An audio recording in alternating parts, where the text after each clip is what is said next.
I woke up to a sound I'll never forget. A soft click, a drawer sliding open, and then an explosion of glitter that lit up the room like a 4th of July sparkler. My son-in-law froze covered in gold flakes, holding the empty pill packet that should have knocked me out for hours. His eyes met mine, and I could see it. The panic, the guilt, the end of the lie. My daughter burst into the room just seconds later. And right then, everything I had feared became real. He had drugged me. He was going to rob me. And I had just caught him red-handed sparkling like a damn disco ball. Stay with me till the very end and let me know where you're watching from so I can see how far the truth really spreads. The glitter shot up like a firework, catching him right in the face. I sat up fast, heart pounding, not because I was startled, but because the moment I had waited for finally came. Dylan froze.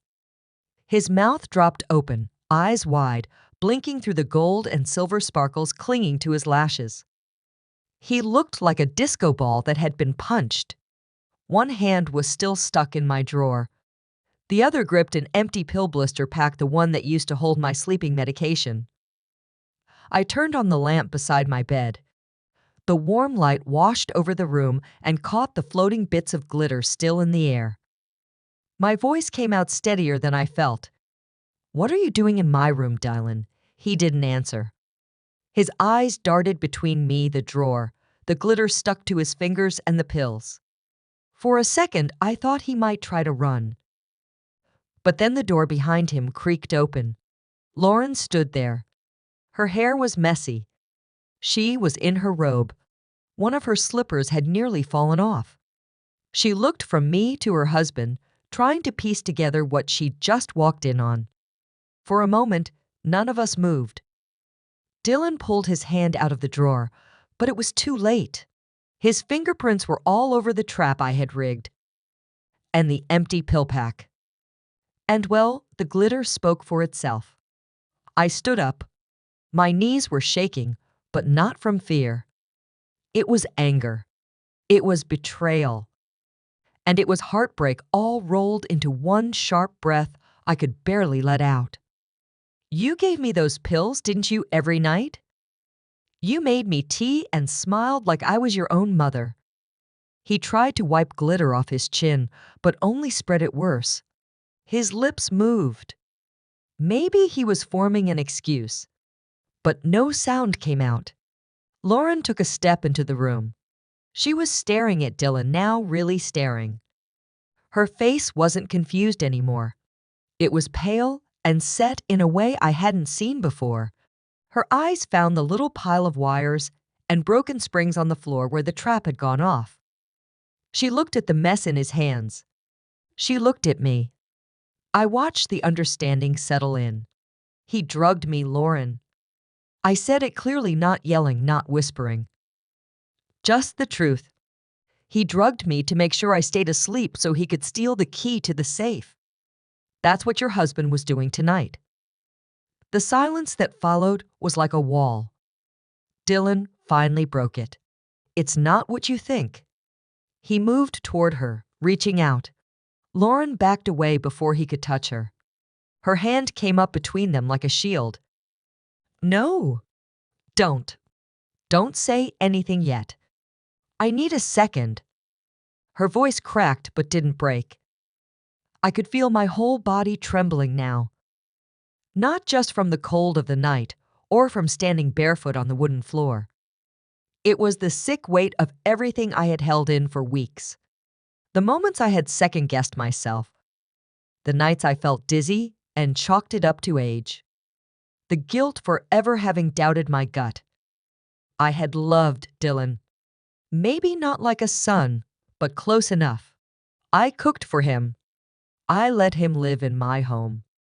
I watched him hold my daughter's hand and believed they were building something good. And this is what he did. This is who he really was.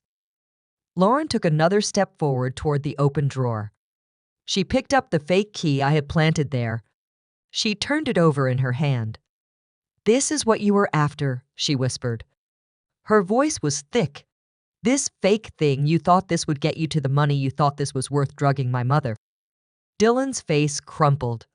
He looked like a man who had lost the room, the story, and himself in one bad play. His voice finally came out, but it was soft, nearly swallowed. I didn't mean for it to go like this. She was supposed to stay asleep. You weren't supposed to wake up. His words fell out in pieces. He sounded more confused than sorry. I walked around the bed and stood next to Lauren. I could smell the chemicals from the glitter bomb. I could see the faint shake in her shoulders as she processed it all. You were going to steal from me, Dylan. You were going to hurt both of us in ways we might never fully name. Then I turned to Lauren. Her eyes met mine. She looked like she was trying to stay upright in a storm, but she didn't move away. She stayed next to me, and for the first time in weeks, I felt something new rush in through the wreckage. Clarity. This was the moment the mask came off, and the real story finally began. I used to think my house would always be quiet. Not the kind of quiet that aches, but the peaceful kind. The kind you grow into when you're older, when the noise of life settles into soft routines. After my husband passed, that was all I had. The ticking clock in the kitchen, the soft hum of the fridge, the distant rustle of wind through the pine trees out back. My world had gotten smaller, but it felt safe. Then one morning the phone rang. It was Lauren. I could tell she'd been crying the moment she said hello. Her voice was raw and shaky, and she barely got the words out. Dylan lost his job. They were 3 months behind on rent. The credit cards were maxed. She didn't know what to do. She kept apologizing like she was ashamed to be asking. But I didn't hesitate. Come stay with me. I said it before she could even finish explaining. The guest room is ready. You both come home. She didn't argue. She just said thank you over and over again. I remember sitting on the edge of the bed after I hung up looking at the photo of my husband on the nightstand. I whispered if you were here you'd say the same. It felt like the right thing. The only thing. They arrived that weekend with 2 suitcases and a half-broken coffee maker. Dylan looked thinner than I remembered. His face was tight, like he hadn't slept in days. Lauren clung to him like he was the only thing keeping her standing. I made tea that night and watched them both curl up on the couch like kids too tired to speak. At first, having them here was comforting. I hadn't realized how much I missed the sound of voices, footsteps in the hallway, dishes clinking after dinner. Lauren would help me water the garden. Dylan offered to fix the porch steps. I told myself this was healing for all of us. A second chance at closeness. But even in that warmth, the edges of grief stayed with me. After my husband died, sleep had become a stranger. Some nights I'd lie awake until dawn staring at the ceiling, remembering the sound of his breath beside me. My doctor eventually prescribed something mild to help me rest. Nothing too strong. Just enough to take the edge off. The bottle stayed in the medicine cabinet tucked behind the toothpaste. It was no secret. Lauren knew about it. Dylan probably did too. It was part of my routine. I'd make my cup of tea, take 1 pill, and read until my eyes grew heavy. Then I'd drift off, finally able to stop thinking for a little while. Looking back, I remember how Dylan started taking over the tea making after the first week. He said it was the least he could do since I was feeding them, housing them. He'd smile and bring me a warm cup every night before I went to bed. I thought it was sweet. I thought he was trying to show he cared. He was always polite, always helpful, maybe too helpful. He asked little things that seemed innocent at the time. What bank do you use? Just curious. Do you keep your documents in a fireproof box that's smart? I thought maybe he was planning for their future, trying to learn from the mess he'd gotten into. I wanted to believe he was trying. There's a certain blindness that comes with love. Not just romantic love. A mother's love can be just as reckless. I wanted so badly to believe that bringing them here was a step forward, that I was helping them rebuild, that I was giving my daughter the foundation she needed to get through a hard season. I didn't see it then. The way Dylan's eyes flicked toward the hallway when I left the room, the way he lingered a second too long near the cabinet, the way he always made my tea but never drank any himself. I didn't ask questions because I didn't want the answers. And maybe deep down, I wasn't ready to know what those answers meant. It wasn't just about the pills. It was about trust. I had opened every door to them, my home, my routines, my heart. I'd given without question, like mothers do, like wives do, like women are so often taught to do. For weeks, I believed we were healing together. I believed we were moving forward. But now I know the seeds of something darker were already taking root. Something I hadn't planted. Something I would soon have to rip out at the root. That quiet life, I had those calm days, those tea-filled nights, they weren't real. They were just the stillness before the storm. And when it finally broke, it wasn't loud. It came like a whisper, like a shadow slipping through a door I had left open too long. Now I look back at that moment on the phone when Lauren was crying and I said, "Come home." I don't regret it. Not entirely. I would still open the door again for her. But next time I'd keep the lock in sight, just in case someone else is standing behind her. It started with little things. Questions that didn't seem strange on their own, but taken together they left a bitter taste. Dylan asked what bank I used, said it was just to help Lauren open a savings account. I thought nothing of it. Then he asked if I kept any important documents in the house and where I stored them in case of fire. He smiled like it was small talk, but something about the way he asked made me pause. He'd grown more involved in my routines. At first, it was sweet. He took over the evening tea ritual, always handing me the mug with a little smile and some quiet remark about how I needed rest. Some nights, he even brought it upstairs to my room, still warm and fragrant. He always waited to see me take the first sip. I thought he was being thoughtful. I wanted to believe that. But after a few weeks, I started noticing something was off. I didn't just feel tired at night. I felt heavy, like my body was sinking into the mattress before I even turned off the lamp. My limbs ached. My head felt stuffed with cotton. Some mornings I'd wake up confused, unsure how long I'd been asleep or when I even closed my eyes. At first, I blamed my age, or grief, or just winter. One night, though, I forgot to drink the tea. I had a headache and just didn't feel like it.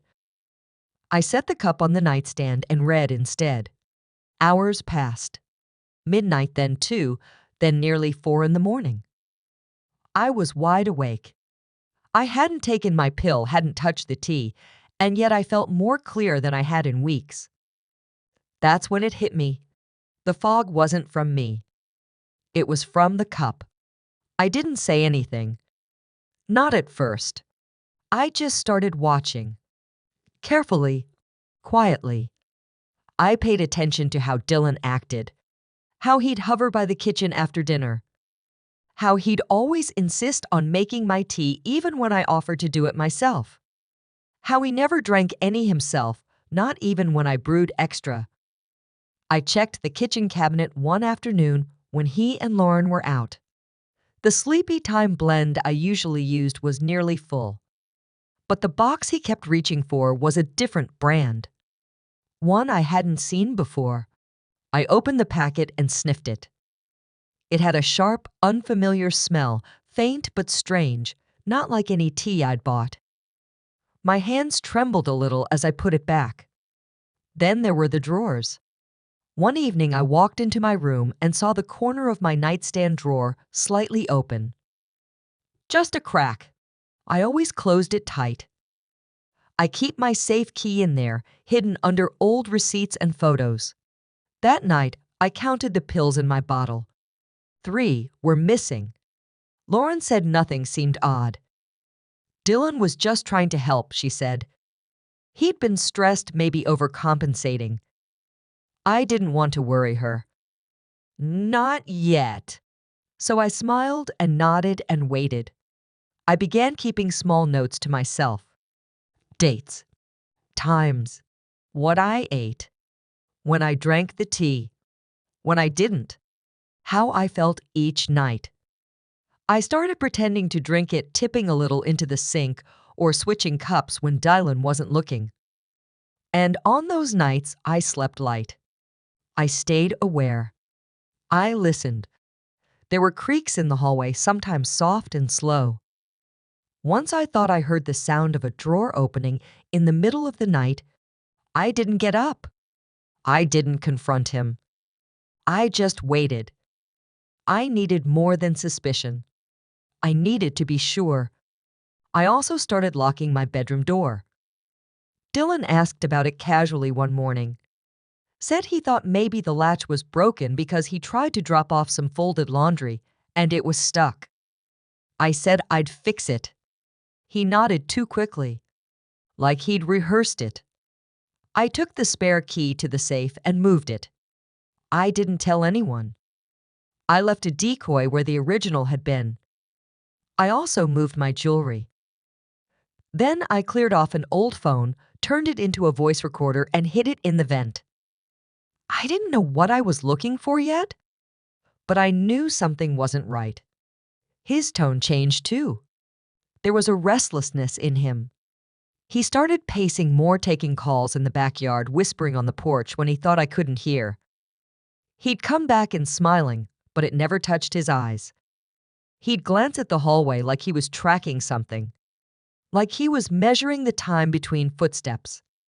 He even started asking questions about the safe, casual ones. How long I'd had it. If I ever worried about break-ins.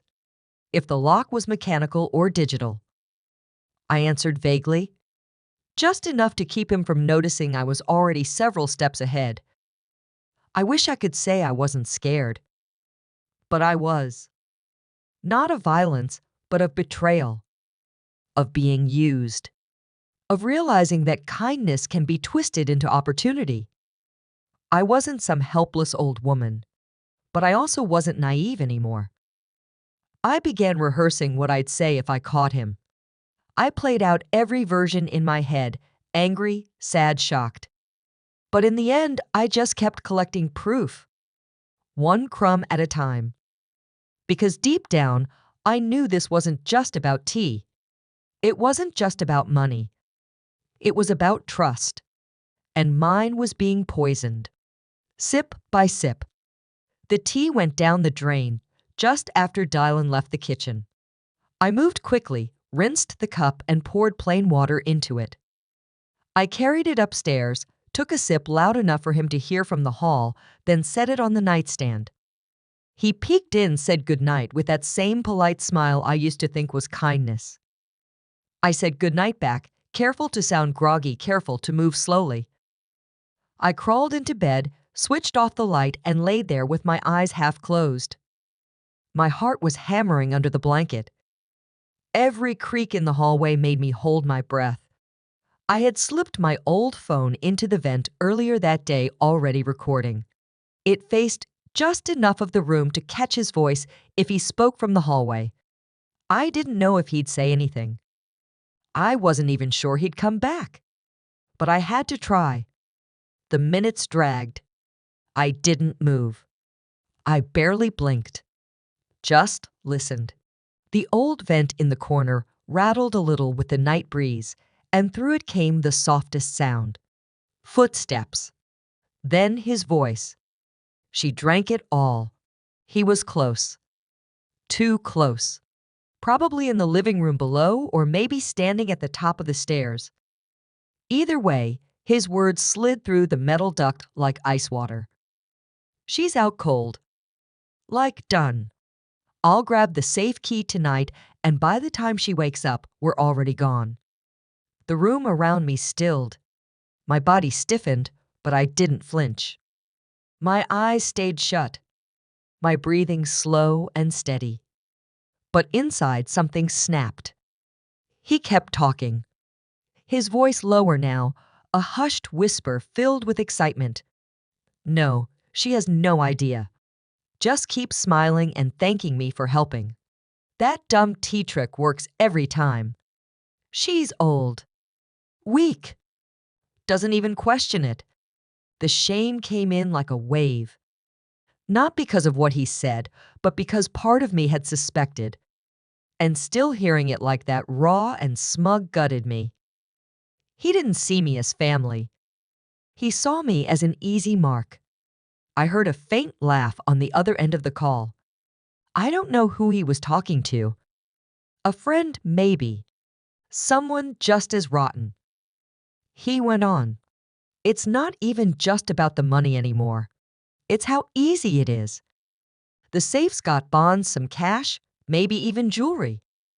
Lauren thinks we're getting our life together. She has no clue. She trusts me just like her mom does. He chuckled. Idiots. My hand gripped the edge of the sheet so hard my knuckles ached. I stared at the dark ceiling, blinking back the sting behind my eyes. It wasn't just betrayal. It was cruelty. Cold, intentional, rehearsed. He'd played the long game, and he thought he'd already won. The conversation kept going. He laid it all out like a plan drawn on a napkin. He'd take the money, convince Lauren to go with him. Start fresh somewhere else. Said maybe they could convince me to sign over the house.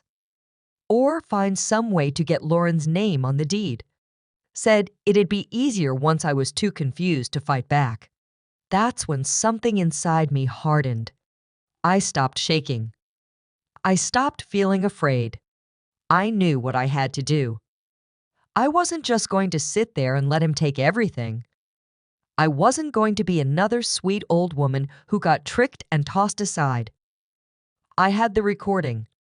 My phone caught every word, every plan, every insult, every disgusting assumption about who I was and what I could do. I wasn't helpless. I wasn't done. Eventually, his voice faded. The call ended. I heard his footsteps retreat quiet down the hall. A door creaked shut. Silence returned. I stayed in bed, eyes open now, staring at the ceiling. I didn't sleep that night. I didn't even close my eyes.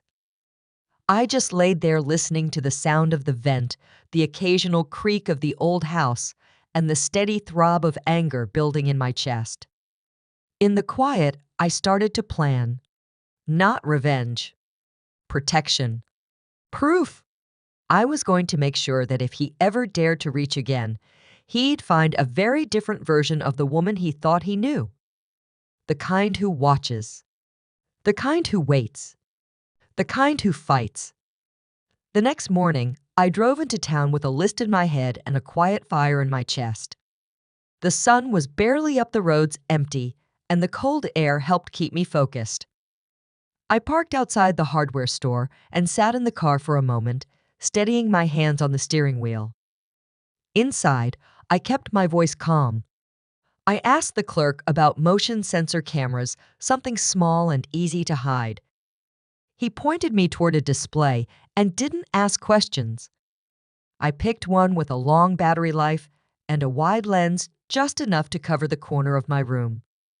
Next, I walked into a party supply shop. There I found a spring-loaded glitter popper used for birthday surprises. It was cheap, simple, but exactly what I needed. I added a couple extra packets of metallic glitter to make sure the effect was bright, unmistakable, impossible to ignore. Back home, I locked my bedroom door and laid everything out on the bed. I unscrewed the popper and studied its spring mechanism. It took some time to figure out how to rig it to the drawer without triggering it too soon. I worked slowly, cutting and reshaping the spring arm, adding a small wire loop to control tension. Each step brought a strange kind of peace. My hands moved with purpose. My thoughts were clear. I tested the device 3 times on a different drawer. Each time the glitter shot up in a burst. That gave me what I needed. It wasn't just the mess I was after. It was shock. It was evidence. It was a visible sign of guilt, something even Dylan couldn't explain away. I prepared a fake key. Just a cheap old key from a junk drawer close enough in shape to pass as important. I wrapped it in a faded ribbon and placed it inside the rigged drawer, making sure it looked carefully hidden but not too difficult to find. The trap was set to go off when pressure was applied near the back edge exactly where he'd reach. Then came the camera. I mounted it inside a decorative box on the shelf across from the bed. From that angle, it could capture the whole drawer area and Dylan's face. I adjusted the position 3 times, checking the feed on my phone until it framed the scene just right. When I was done, I sat on the edge of the bed and looked around the room. Everything looked normal. Nothing gave away what I'd done. But I could feel the shift. For weeks, I had felt hunted, watched, manipulated. Now I was the one watching. I wasn't doing this out of revenge. I was doing it to protect myself. To protect Lauren. To show him that he had underestimated the wrong woman. My voice might be soft. My body might be aging. But I was still here. Still thinking. Still ready. The plan was simple. Let him come. Let him do what he had been planning all along. And let the glitter speak for itself. That night, I played my role to perfection. Dylan knocked gently on my door with the usual cup in his hand, steam rising in lazy curls. I smiled, like always, thanked him softly, and took the mug with steady hands. In the bathroom, I poured it down the sink, rinsed the cup, and refilled it with plain water. Just warm enough to pass as tea. I sipped it as I walked into my bedroom, making sure he saw. He hovered in the doorway longer than usual, watching me. I gave a little yawn, just enough to seem real, and told him I was turning in early. He said goodnight and disappeared down the hall. I closed the door, locked it, and turned off the light. The room dimmed, just the moonlight through the blinds and the faint blue glow of my phone tucked beneath the pillow. I slipped under the covers, phone and handscreen angled just right. The camera feed was clear. The drawer sat still. The bait waited. I let my body go limp, slowed my breathing, counted the seconds between footsteps outside. Every creak in the floorboards sent a chill through me. I imagined him on the other side of the door, timing it, waiting for me to be fully gone. A half-hour passed. Then another. I fought the urge to blink too often, to shift positions. My back ached, but I stayed still. On the screen, nothing moved. Just the quiet glow of my room captured through the tiny camera lens. I thought about the way Dylan smiled when he handed me the tea. How he always said, "Rest easy." I thought about how he spoke on that call. Like I was disposable. Like all of this was a game. My ears strained for every sound. At one point, the pipes groaned. Then silence. Then a soft rustle downstairs. My breath caught in my chest. Another 10 minutes. The screen stayed still. My thumb hovered over the record button just in case. Then I heard it. Bare feet on the stairs. Slow. Careful. Deliberate. The floorboard outside my door gave a soft creak. I froze. The handle didn't turn. Not yet. He was waiting. I kept my breathing low, steady, just like I'd practiced. One shallow rise. One quiet fall. The screen on my phone flickered. Then a shadow appeared. He was inside. I don't know how he got in so silently. Maybe the lock had never worked like I thought. Maybe he'd found another way. He moved like someone who'd done this before, My heart pounded in my ears. My face remained still. He crept to the drawer, bent down, reached. I tapped record. The camera caught everything. My body didn't move, but every nerve in me screamed. The moment was seconds from exploding. I could feel it in my chest. I waited and watched and didn't blink. At 2:47 a.m., the door creaked open with the faintest groan. I had left it unlocked on purpose, just like he expected. My eyes were shut, my breathing soft and steady, but every nerve in my body was awake and listening.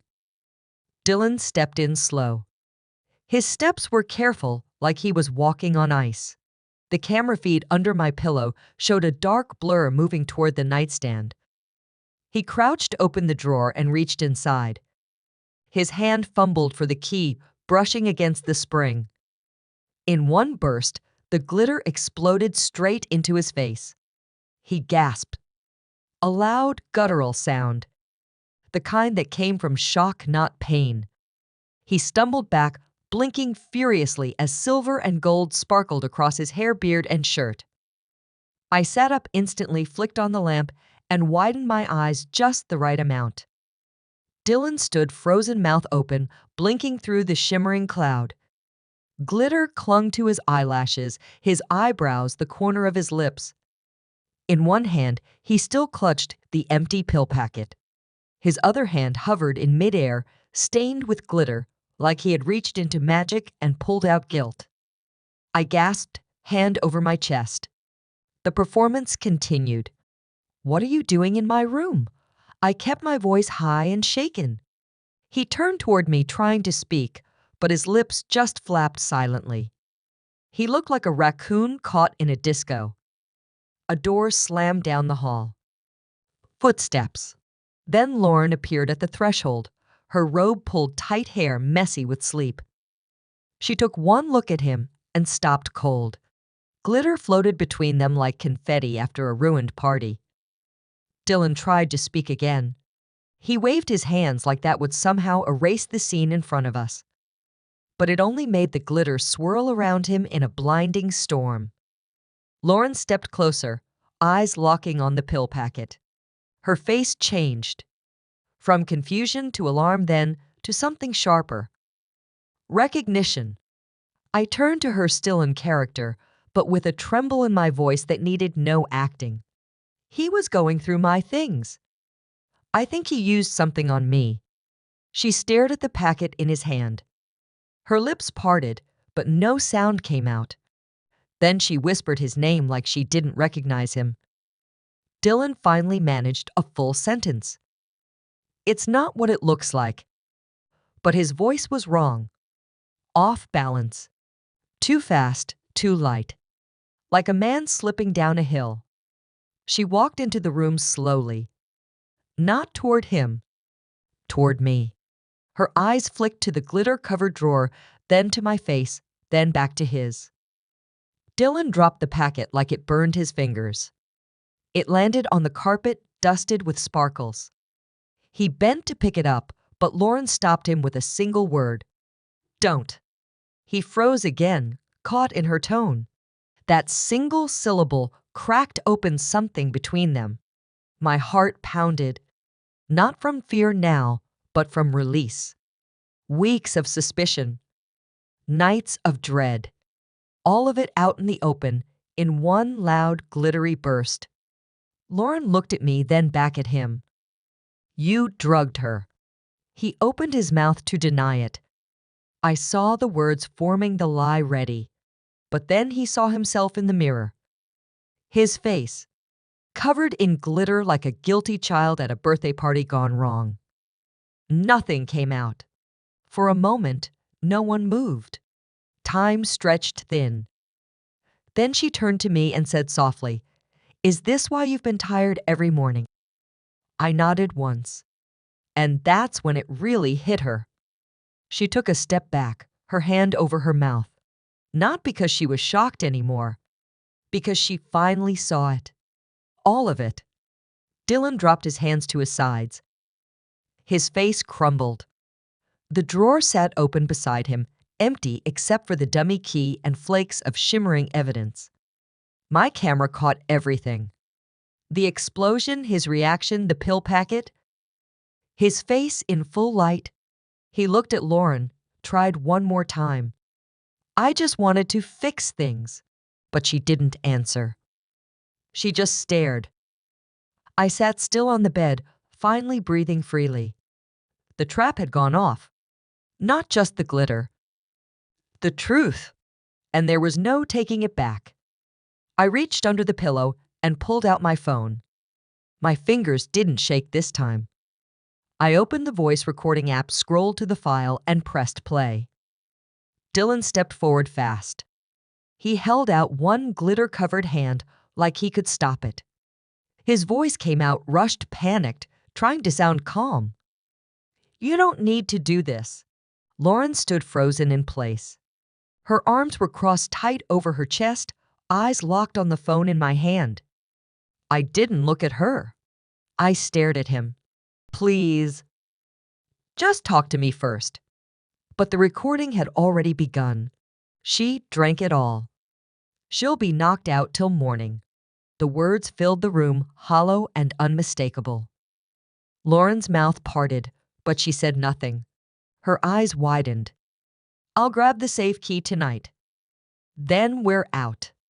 Dylan dropped his hand. His shoulders slumped like the sound of his own voice had knocked the air out of him. On the recording, he laughed.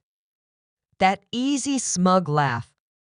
The one I'd never heard before, but somehow recognized. She's old.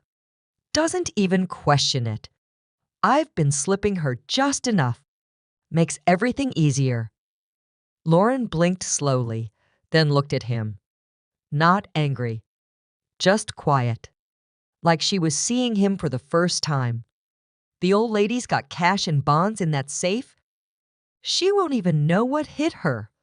Tears welled in her eyes. She didn't wipe them away. They slipped down her face as she listened, unmoving her body, leaning just slightly away from him. We take what we can bounce before she even wakes up. Lauren's soft. She'll believe whatever I tell her. Her lips trembled, but she didn't speak. Just kept watching him, her husband, her partner, the man who held her when she cried. That man was gone. The recording played on. More talk about debt, about selling things off, about how easily he could manipulate her. When it ended, I didn't say a word. I didn't have to. The silence after the recording felt loud. Dylan didn't look at either of us. He stared at the floor like it might open and take him. Lauren finally moved. One slow step backward. Then another. He tried to speak. "Lauren, please." She turned her face away, covering it with her hands. A muffled sound came from behind her fingers. Not a sob. Something lower. Heavier. She looked at me. Her eyes were red. Her voice came out raw. "How long?" I swallowed hard. "Weeks. Maybe longer. I think it started the night after he made me tea." She nodded once. Then her knees buckled, and she sat down hard on the edge of the bed. Dylan stepped forward again. I was just trying to fix things. I didn't know what else to do. His voice cracked, but no one believed him anymore. Not even him. Lauren didn't respond. She stared at the drawer still coated in gold and silver, as if that was where her marriage had exploded. I watched her carefully, waiting to see if she'd break. But she didn't. She just looked tired. Hollowed out. She wiped her face with her sleeve, turned back to Dylan, and said something I'll never forget. "You drugged my mother. You were going to rob her. And you made me part of it without ever telling me." He tried to deny it, but nothing came out. I put the phone down. The recording was over, but its echo was still thick in the air. Lauren stood up. Her legs wobbled, but she stayed upright. She walked past Dylan like he wasn't even there. In that moment, I saw it in her face. The love she had for him had died, not in anger, but in grief, and Dylan knew it. Dylan stood there, glitter still clinging to his hair and shirt like some kind of joke the night refused to let end.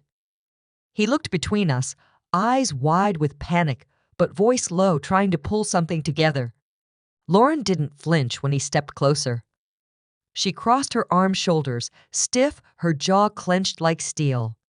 He started talking fast, throwing out half-formed excuses. He never meant for it to go this far. He didn't know how to fix it once it started. He was desperate. Lauren didn't say a word. She just stared at him, letting him unravel in front of her. He kept talking, the words piling up like junk mail, all meaningless. Then his tone changed. He warned her he had rights. That he could take her to court. That he could claim part of the house, the savings, maybe even sue for emotional distress. Lauren's eyes narrowed. She stepped forward once and dropped her voice low. The only thing you own is $47,000 of debt. He stopped. All that energy drained from his face. Whatever confidence he'd tried to build collapsed right there on the carpet. She pointed toward the hallway. Get out. He opened his mouth, maybe to argue, maybe to beg, but nothing came. There was nothing left to say. He turned slowly, glitter falling from his shoulders with every step. He looked ridiculous, like a broken piñata limping out of a party that had ended hours ago. He gathered his things in silence. No one helped him. No one spoke. The suitcase wheels squeaked as he pulled them across the floor. Each sound echoed like it was announcing his shame. At the door, he paused and looked back. Not at me. At Lauren. Lauren. She stared back, her face calm now. Not angry. Not sad. Just done. He walked out into the night, dragging everything behind him.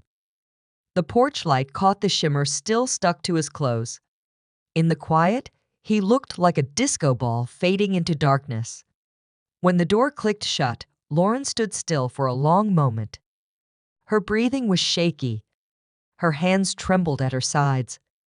Then she turned to me and stepped forward. I opened my arms without thinking. She collapsed into me. Neither of us spoke. I held her tight. Her tears soaked my shoulder. There was nothing to explain. Nothing to fix. Just two women broken in different ways, finally safe again. And in that moment, I felt something I hadn't felt in weeks. Relief. 3 months later, the house felt different. Quieter, lighter, like the air itself had exhaled. The corners no longer held shadows, and the walls didn't carry tension the way they used to. Lauren moved back into the guest room for good. She found a job at the local library sorting paperbacks and helping kids sign up for their first library cards. I could see it in her shoulders, the way she walked now, like she wasn't carrying someone else's weight anymore. In the evenings, we had tea together. Real tea. Sometimes peppermint, sometimes chamomile. She always made it herself, even teased me if I reached for the kettle too fast. She'd stir her cup and smirk. Want me to test it first, just in case. We'd laugh.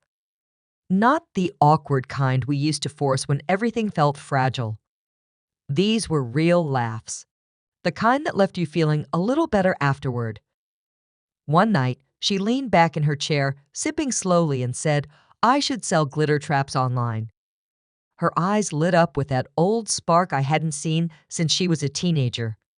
She said there's probably a whole market for petty revenge. I smiled, but I didn't answer right away. Just looked at her face, how peaceful it finally seemed. No more late-night tears. No more second-guessing the truth. The trap worked. But it wasn't the glitter that saved us. It was her strength, and the way we stood together when everything fell apart. The world outside moved on as it always does. But inside these walls, something settled. Something healed. And for the first time in a long while, I felt at home. If you've listened this far, thank you. I know my story isn't easy to hear, but I'm sharing it because I don't want you to ever ignore that quiet voice inside you. Trust is a beautiful thing, but it should never come at the cost of your safety. Love doesn't mean closing your eyes when something feels off. I loved my daughter so much, I let someone I didn't truly know into my home. I wanted to believe the best. I wanted peace. But peace built on denial will always fall apart. When I started noticing small things, I almost convinced myself I was imagining them. I told myself to stop being dramatic. I didn't want to cause a rift, but protecting someone else shouldn't require sacrificing yourself. Sometimes being kind means being quiet. Other times, it means taking action when no one else will. Even when your heart breaks doing it, I don't regret catching him. I don't regret setting the trap. What I regret is how long I let it go before I trusted my gut. I saw the signs. I just didn't want to face what they meant. So here's what I want you to take with you. You can love people deeply. You can forgive. You can open your home. But you should never hand over your sense of self. Listen to your instincts. They're not just passing thoughts. They are your body's way of saying something's not right. I didn't want revenge. I wanted safety. I wanted the truth. And I got it even if it came wrapped in glitter. There's something funny about how that worked out. I used something ridiculous to reveal something terrible. And in the end, it made healing possible. Sometimes justice doesn't roar. It doesn't slam doors or raise voices. Sometimes it sparkles. Quiet, bright, undeniable. So take care of yourself. Love hard. But don't be afraid to fight for your peace. You're worth protecting. I hope you never forget that.